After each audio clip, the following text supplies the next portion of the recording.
Hey guys, it's Mathel here once again, and I did want to talk about the patch notes and Ascendancy changes and stuff, but before I do that, I wanted to just address a lot of the upset reaction that people have had over these patch notes, and in particular the gem changes.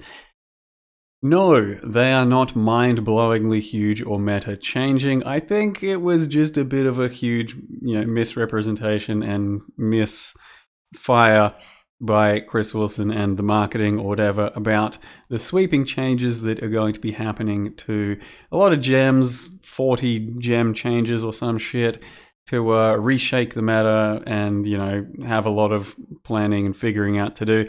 Obviously, that was not the case. If we take what Chris said in context of more just ascendancy changes and some gem changes, buffs, nerfs, then I think the meta is actually shaken up quite a bit. At least personally, I can see a lot of things that I want to do, want to change, want to try out, and I am personally torn between playing currently Inquisitor, Deadeye, Raider, Chieftain, and Elementalist on many different things, and that is actually a pretty big change and quite a lot of different things I want to try and do with those.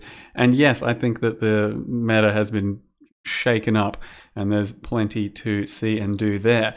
Don't let the patch notes being pretty flaccid with the gem changes detract you from your hype, please, because honestly I think that Saturday, or your Friday nights, still going to be a very big league thing. Lots of Ascendancy stuff to play around with, some new and stuff, gems, and then especially the Ritual League.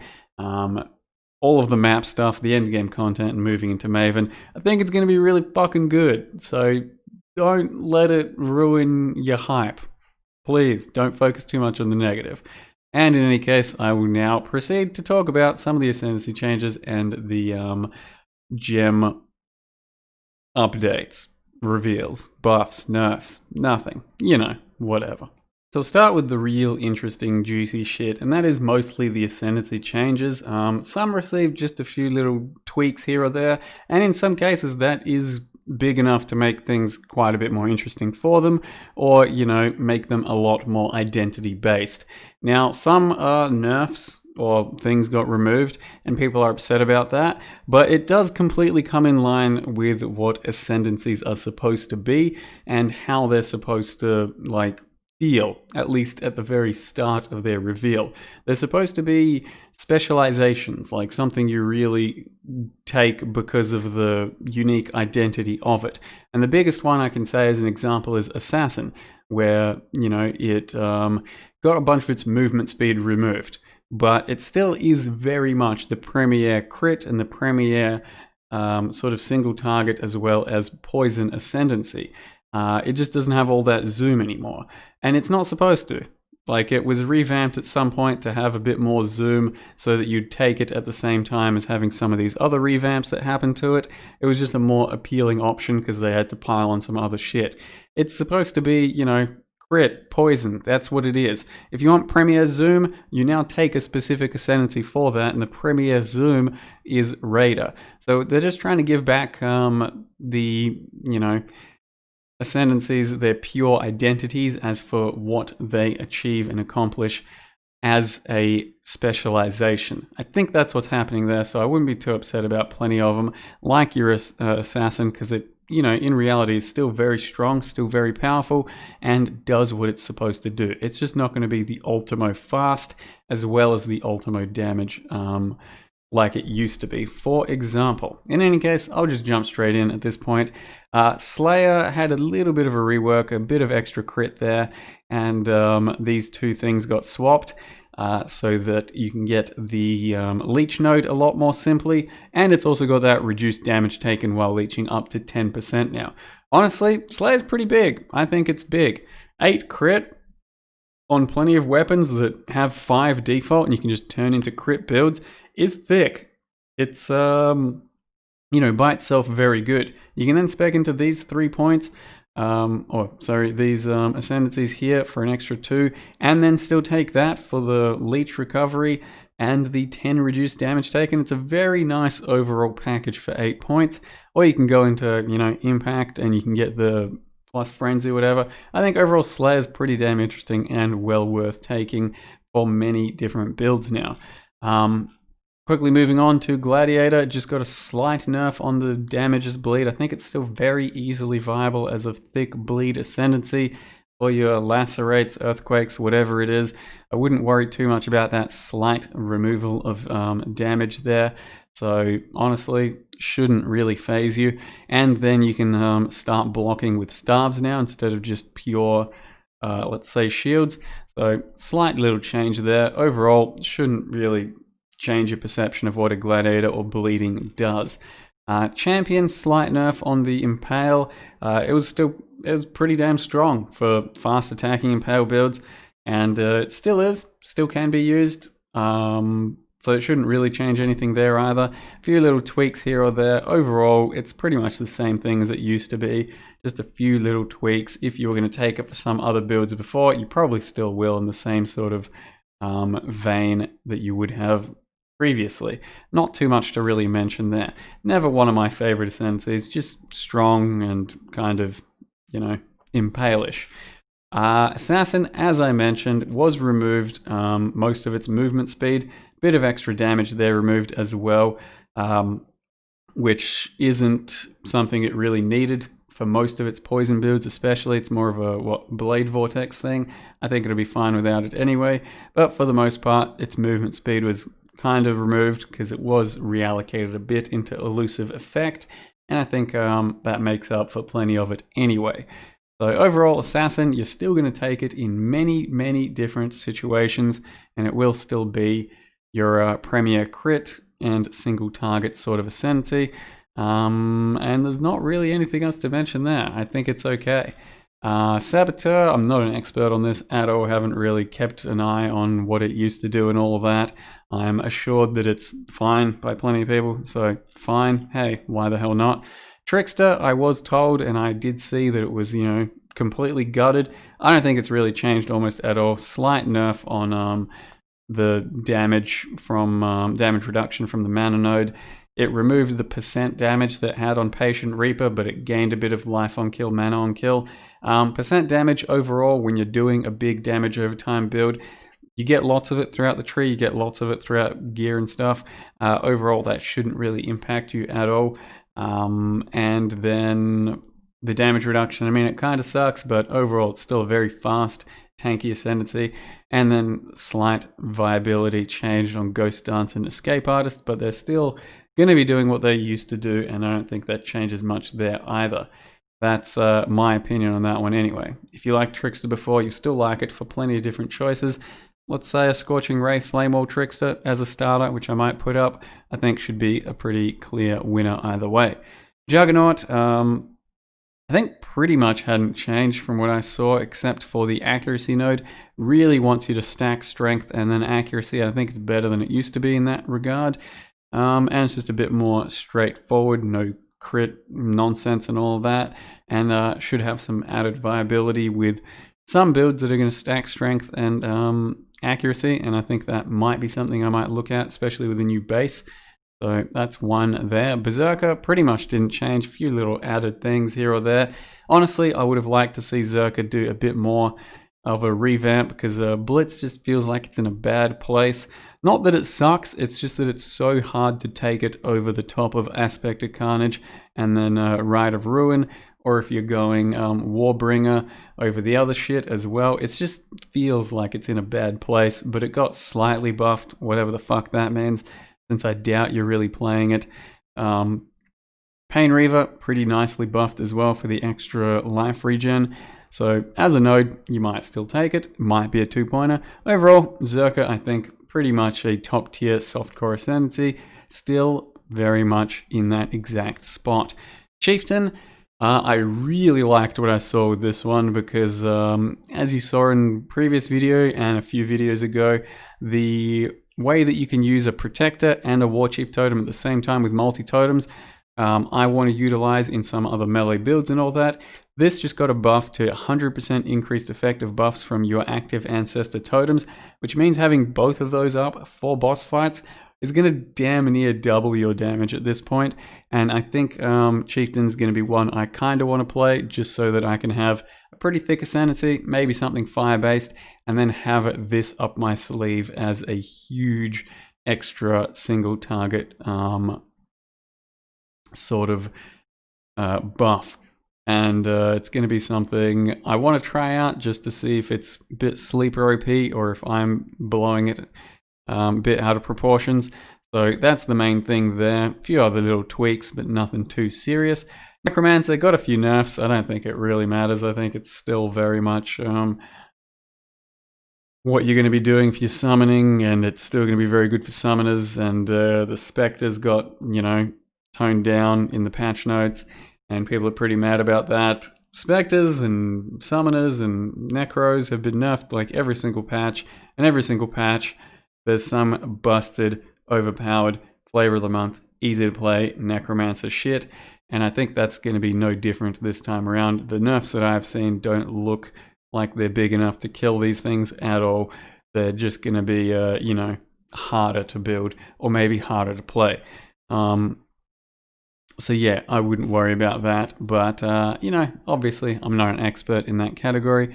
Occultist, I think the changes here were rather nice. Your Withering Presence now is more chaos damage.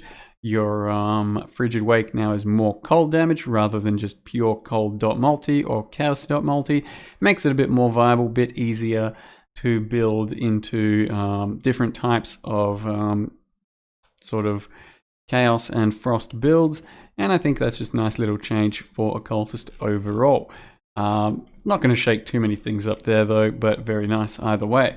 Elementalist is pretty big though. The entire Elementalist rework makes you think a lot about a lot of different things. Let's just start with this one. Minus 25 to the affected resistance of any exposures that you apply. So instead of having to worry about Herald Reservation and getting your extra penetration bonus there, you're now just going to do it through various exposures. And I think that's a nice way of doing it. Usually you will be adding an exposure into your build anyway, so that makes complete sense. And it's a pretty good 2-point node. You then got Convergence, which I think is actually a really nice way of doing, taking care of how we like to map at the moment. You typically want to map with like your increased area gem and then swap in a concentrated effect so that you have your boss damage. And you hate doing that, right? But that's what you like to have. You like to have that area for mapping, you like to have that single target for bossing. This is a really clean way of doing it where you have your 60% increased area pretty much all of the time for all of the maps. And then occasionally when you come across a unique enemy, you'll have 30% more elemental damage for the 4 seconds of initial window of burst. And I really like this node. 60% area is a lot as well. It's more than a regular increased area gem, so very nice 4 points there. You can then specialize into either fire and have even more ignite damage than usual, or make your cold lightning damage start igniting, and that means you'll have a 100% chance to ignite at normal lab, which is pretty freaking insane, and then any of that damage type can ignite. So Stormfire, completely on suicide watch. Don't know why that thing even exists anymore. And then you can do things like Divine Ire Ignite very quickly, very easily from early levels. And I think it's going to be pretty damn meta shaping.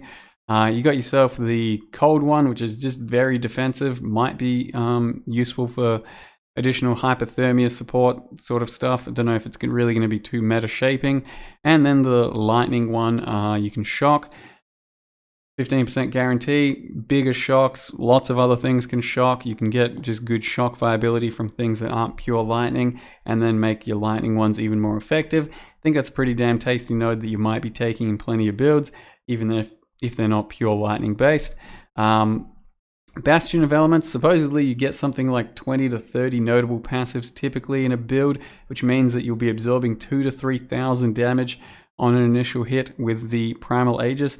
Pretty damn solid defensive node.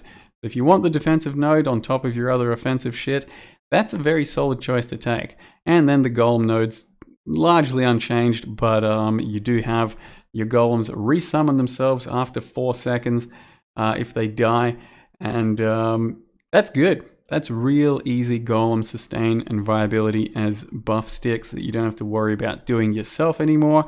So I like that. That's a big change. The difficult part is figuring out which of these nodes you want to take, because I want them all. I need fucking 14 points for Elementalist from here on out, so that's a really nice rework. Deadeye has some serious changes as well. My god, is there a lot going on here. Far Shot now gives Deadeye a much more Ranger-like identity, where you do less damage up close and a lot more damage from further away. Up to 60% more damage when you're 70 units, yards, whatever it is, away from enemies. So that's pretty damn cool, and for plenty of builds that is going to mean a large damage increase and a real nice playstyle adjustment where you'll actually be a Ranger as a bow user. I really like that node. 2 additional proj, pretty straightforward, but 2 instead of 1. Ricochet, skills chain 1 additional time, and then projectiles have a 30% chance to chain when colliding with terrain, so that's just even more clear and just clusterfuck happening. Pretty damn nice stuff. Occupying Force is really interesting. Mirage Archers are not attached to you, so it's not going to be above you, just following you around anymore, and you have +2 number of max Mirage Archers. Cannot summon Mirage Archers while near your Mirage Archers. The idea is that you will be running around. If you have Mirage Archer attached, you're basically placing little turrets that also shoot your skills. That's pretty crazy, especially since we currently are about to have Ritual League, which you're going to be in a small circle, small area, running around, dropping Mirage turrets that are then just destroying the area for you.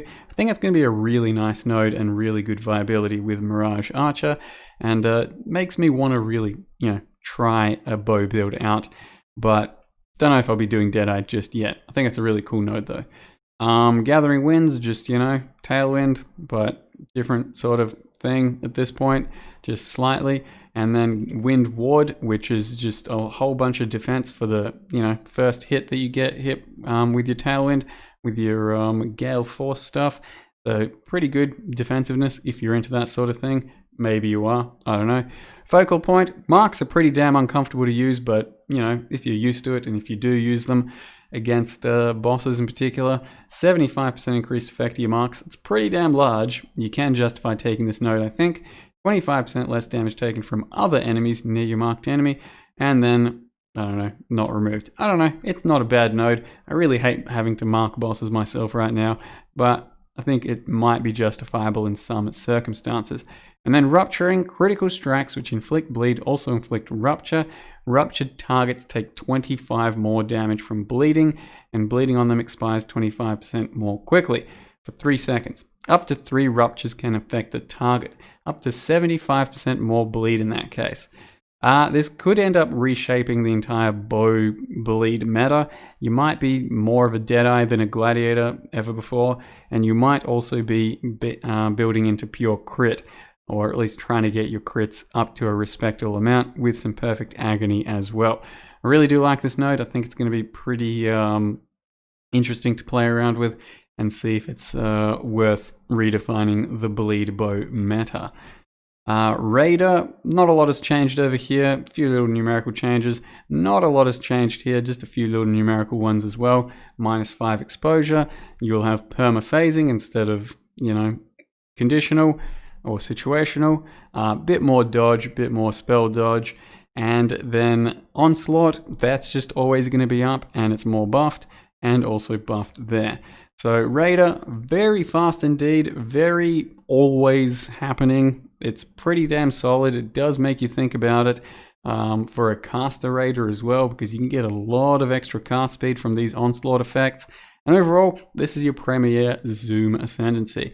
It's pretty tempting for a lot of builds, I think. Pathfinder, slightly just reshaped, a few things dropped, a few things added. Overall, still a very solid Poison Ascendancy. Slight gain on Veteran Bowyer, otherwise nothing else really changing there. Master Surgeon, slight change. Doubt you ever pretty much won it, as far as I can tell anyway. But for the most part, still a very solid Poison choice. Cobralash Pathfinder, still going to be pretty damn good, for example. It did lose some of the Herald of Agony shit, though. Don't know if that matters. Beats me. Inquisitor, that's a very confusing one for me. This is going to be a hands-on experiment. I don't think I could ever possibly theorycraft whether or not this is going to work out or be worth doing. It just seems a bit, I don't know. You have to try it out to see if it's going to feel good. We're talking about extra attack damage, extra cast speeds, battle mage, that type of shit. I'm not even really going to go into it. What they want to do is promote a certain playstyle where you both attack and cast, do some battle mage sort of shit. I think there's something to it. There's got to be something in there, but it's up to us to figure out what. And then, of course, this node here really does scream Mjolnir, really makes you want to build a Mjolnir character, and I think I might do one of those at some point myself as well. Hierophant, people are pretty upset about it for a certain reason that I'll go into in a sec. 4 min endurance and power nodes, pretty damn comfortable to just have 4 endurance and power charges up at all times rather than based off of summoning totems and stuff. Just permanently up. You can't consume these. Once again, minimum charges can't be used for discharge or anything like that, so forget about that. A lot of people are pretty upset because +1 summon totem was removed here. A few other things were added, a few damage things, a few placements, whatever, but you won't be summoning 2 totems at a time from this Ascendancy anymore every time you summon a totem, and that's not a big deal. At least I don't think it is. A lot of people have said, holy shit, Hierophant dead, totem's dead, can't believe this happened to me. Using multi-totem support, you will still summon 2 totems. I personally have used multi-totem in my last 2 or 3 totem builds full time. It might be a slight damage loss once you've got like 6 totems, but it doesn't matter. It still feels better, it still feels good, and totems are still pretty goddamn insane with the right totem setup. So I don't really see the need for being upset about this one. Overall, I don't know. It's fine, I think. That's my opinion. Guardian, I don't know what a Guardian is. Ascendant, a lot of little changes here. The main ones I'll go over are Slayer's leech effectiveness node that made it worse was removed, so it's back to being pretty damn good. So if you want to take Slayer for just overleech, it's definitely worth taking. Elementalist looks like probably the single best node on there now. 10% guaranteed shock, can't take reflected Ellie damage, and then your exposures do another -20 to the resist. Overall, this thing here, it's about 30% damage worth. Pretty damn good single point node. So Scion, for the most part, not a lot has changed. A few little tweaks here or there. Pathfinder, slightly worse. Raider, slightly better. Deadeye, different, mostly slightly better. And then Slayer, slightly better. Elementalist, definitely better. Everything else, kind of whatever. I think Scion will have its place, and you will be playing it from time to time. And I think that's it for these Ascendancies. So yeah, overall, a lot of different things to think about there, especially with the big revamped ones. And it's shook my meta up, at the very least. Sorry about my voice, I've been talking a lot today, this morning, patch notes and all of that. And now I will quickly zoom through the patch notes. Did them on stream just like an hour ago or so, but I'll do it again real quick here because there isn't much to go over as we established. They are somewhat disappointing when it comes to the 40 gem reworks and all that. When I counted with stream, even being generous as to proper, what's a technical buff or addition, even being generous, I could count 39 pretty much. But technically speaking, there's probably about 20 that are, to some extent called buffs or better, and maybe about 5 to 10 that are really gonna make you think about using them and a little bit interesting or game changing. So it is a bit disappointing, but it shouldn't be the emphasis of the expansion at all. It's just that you may have thought it was because of something Chris Wilson said. I don't know, forget about it. Just focus on the Ascendancy stuff, focus on the endgame revamp, focus on Ritual League, and then you won't be too disappointed when things start in just a few days' time. So with the patch notes, Heist comes back into play. It's going to start at Act 6. Overall, it's just going to be a little bit rarer, but you'll get plenty of contracts when you need them. You get just a bit of good content every now and again. I think Heist in this sort of function won't feel too bad. You'll do it occasionally. It'll be similar to other League mechanics. You know, you do it once every few hours, maybe some shit like that. Do a couple of contracts. Should be pretty rewarding. Should be good XP. Honestly, won't feel that bad if you don't have to engage with it all the time. And by the time your rogues are leveled up, you know, it won't feel slow or annoying or anything like that. At least that's been my opinion with Heist so far. Since it's pretty rewarding, it does feel decent to do in small quantities. Harvest changes, I actually really like the harvest change after going over it. Essentially, you're just going to map and occasionally come across the harvest garden, and you're going to see that there's a couple of plots for you to choose from that have certain monsters, certain crafting rewards. You'll pick one of them, and then you'll get those rewards. You'll get those crafts, and then you can just randomly have a few bonus, extremely powerful crafts usually. And it's pretty game-changing. It really is. A lot of the time in the past month or two when I was playing the SSF leagues and events and shit, just a single item here or there really badly needed a certain resist or needed a life roll re-rolled or some shit like that, and it would have been hugely game-changing to my character. These are going to be very powerful crafting options back in the game once again that will allow you to min-max your character's gear and have much more powerful items than you're usually allowed to have. And some things are going to be very easy to make, like they used to be. Explosion chest, for example. Currently, they're pretty damn hard to make and hard to make good use of. And with Harvest, it's easy to have extremely powerful ones. So it's possible, you know, depending on the rarity of it, depending on the rarity of the good crafts, that we're back into some pretty OP gear. So it's one to look out for, but I really like the implementation of it. It's pretty smooth, pretty streamlined, and similar to like a bestiary, where the league itself was but then ultimately the implementation of it was really nice and something you looked forward to interacting with because it was impactful and pretty streamlined. So then character balance, whatever, skill balance, whatever, and then all the gem changes. The main gem changes, I'll actually look over the ones that actually might get you thinking or impactful. Ballistas, yeah, they're all much better. You can do more of them. Fucking whatever. Ballistas, right? Cobra Lash, I think, is in a really good place once again. It already is, but I think it's definitely something I might include as a starter for the Starter Build League video. 5% more damage for each remaining chain. Doesn't have to be a Deadeye, and it's still really good as poison, absolutely. Crackling Lance, I was hoping it'd have some functional change, you know, maybe some cast speed, some shit like that, maybe some girth.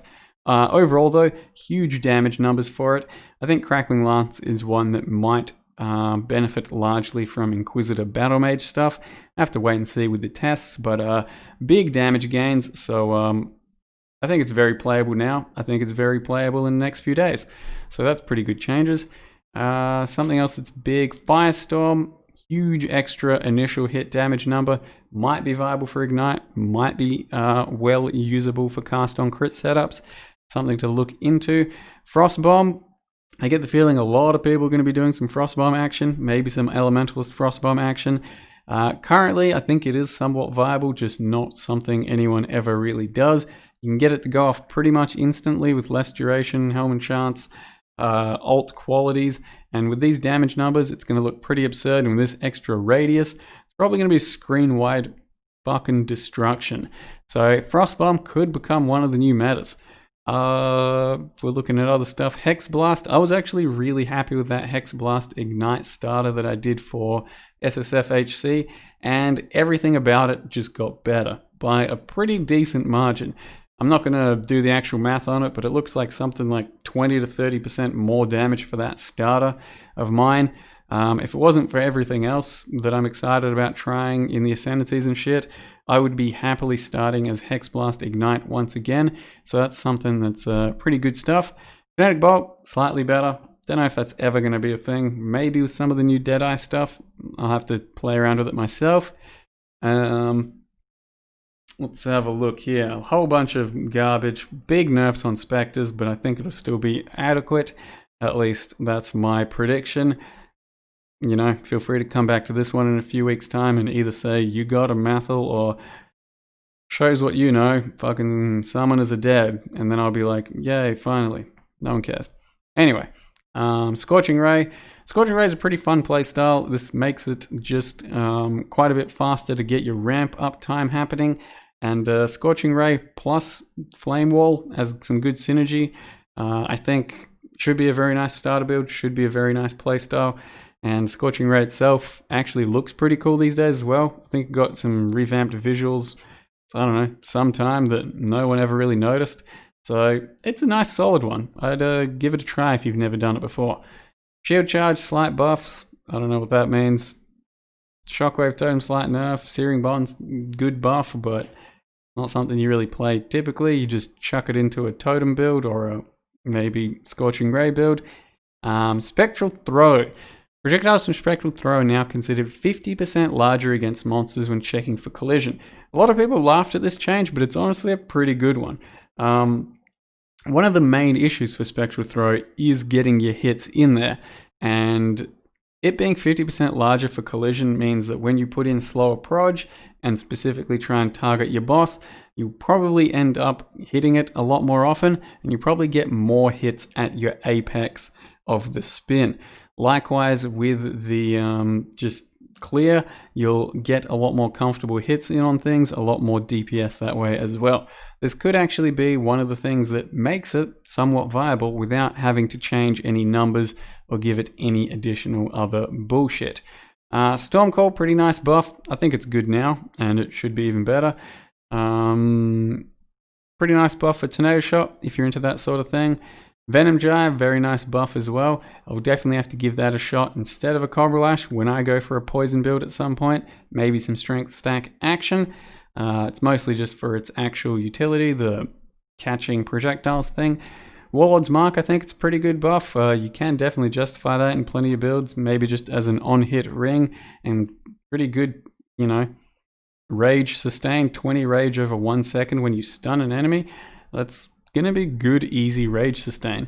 Winter Orb, I think, is in currently already a pretty decent spot. I know people wanted like super zoom blasting Winter Orb action, but it's unreasonable. It was way too overpowered, way too strong, and it's currently actually still pretty decent, as you would have seen from my build from it a few months ago, not the recent one in Delve. It's pretty good, and additional duration actually isn't a bad little buff for it. To make it even better.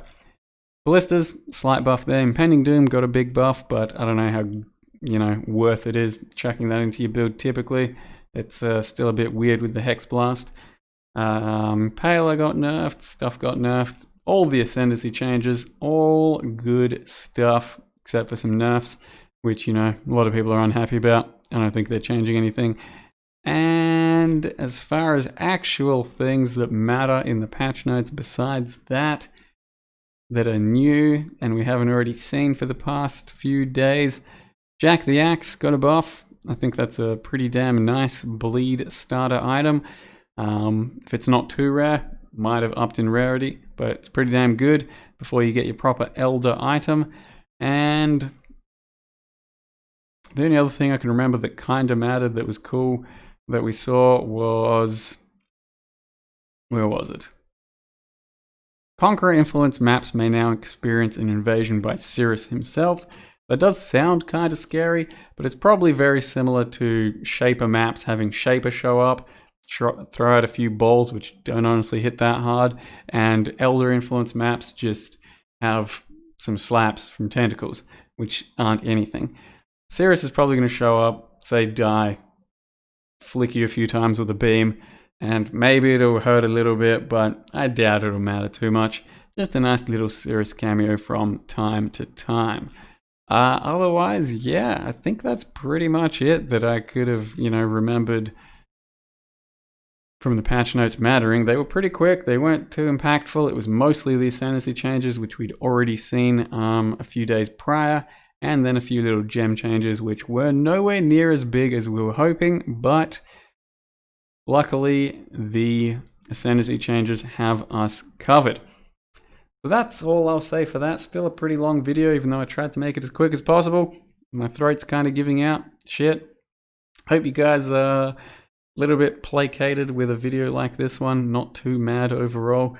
I think the meta is well and truly shifted a bit, and it should be fun to try and figure stuff out and play with the new Ascendancies. Hope you guys feel the same way. I'll see you at the League launch. Thank you very much for watching, and see you next time.